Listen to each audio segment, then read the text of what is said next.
আমরা দেশকে দুর্নীতিমুক্ত করতে চাই। আজকে বিএনপি ঘুরে দাঁড়িয়েছে এই দুর্নীতি প্রতিরোধ করার জন্য।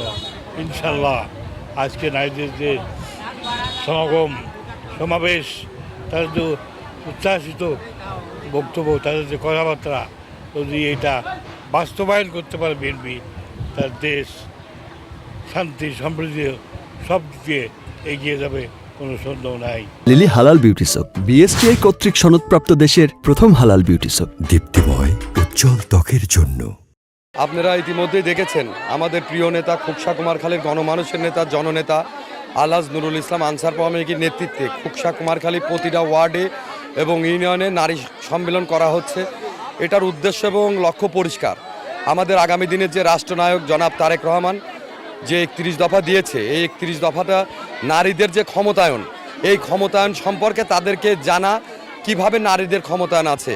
এবং আমাদের বাংলাদেশ জাতীয়তাবাদী দলের প্রতিষ্ঠাতা শহীদ রাষ্ট্রপতি জিয়াউর রহমান নারীদের জন্য কি কাজ করেছেন এবং বাংলাদেশ জাতীয়তাবাদী দলের চেয়ারপারসন দেশনেত্রী বেগম খালেদা জিয়া নারীদের জন্য কি করেছেন এবং আমাদের বাংলাদেশ জাতীয়তাবাদী দলের ভারপ্রাপ্ত চেয়ারম্যান আগামী দিনের রাষ্ট্রনায়ক নারীদের নিয়ে তার কি ভাবনা, সেটাই নারীদেরকে আমরা বোঝাচ্ছি এবং তাদেরকে উদ্বুদ্ধ করছি যে বাংলাদেশ জাতীয়তাবাদী মহিলা দলের পতাকা তলে আসলে বাংলাদেশ জাতীয়তাবাদী দলের ভারপ্রাপ্ত চেয়ারম্যান এবং বাংলাদেশ জাতীয়তাবাদী দল নারীদের নিয়ে কি কাজ করতে চায়। আপনারা ইতিমধ্যে দেখেছেন আমাদের 31 দফার ভিতরে একটি পারিবারিক কার্ডের কথা বলা আছে। এই পারিবারিক কার্ড সেই সকল মহিলারা আপনারা ব্যবহার করতে পারবে যারা বয়স্ক, যারা বিধবা। এই পারিবারিক কার্ডের মাধ্যমে তারা হচ্ছে আপনার একটি পরিবারের যে কর্তা তার কাছে কার্ডটা থাকবে, সেই কার্ডটা সে ব্যবহার করে সে তার সুফলটা পাবে।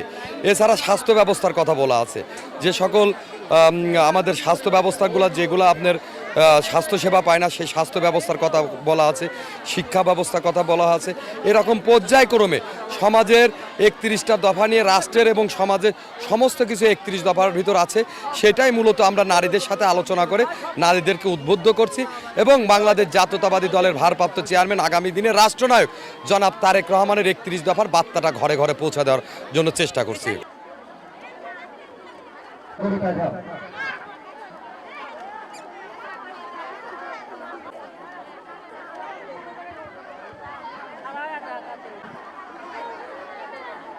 বাইরে দাঁড়া থাকতে